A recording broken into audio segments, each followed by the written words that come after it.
حیدرآباد کے jubilee Hills کے علاقے میں پیش آئے ایک افسوسناک واقعے میں 6 سالہ بچہ گڑھے میں جمع پانی میں گرنے سے فوت ہو گیا۔ یہ واقعہ جوبلی ہلز روڈ نمبر 45 کے پاس پیش آیا۔ پتہ چلا ہے کہ بچہ یہاں پر روزانہ کھیلنے کے لیے آیا کرتے تھے۔ اطلاع ہے کہ متوفی بچے کے والدین مقامی شو روم میں کام کیا کرتے تھے۔ 2 دن کی بارش کی وجہ سے گڑھے میں پانی بھر گیا تھا۔ کرکٹ کھیلنے کے دوران بال پانی میں گر گیا تھا اور جب وویک بال نکالنے کی کوشش کرنے لگا تو توازن کھو کر پانی میں گر گیا۔ اس وقت بچے کے ساتھ ساتھی بھی موجود تھے اور فوری انہوں نے شو روم پہنچ کر متوفی کے والدین کو اس کی اطلاع دی۔ اطلاع ملتے ہی پولیس بھی مقام واقعہ پہنچ گئی اور اس معاملے کی تحقیقات کی جا رہی ہے۔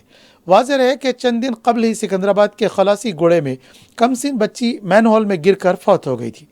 مقامی عوام کی طرف سے اس واقعے پر برہمی کا اظہار کیا جا رہا ہے۔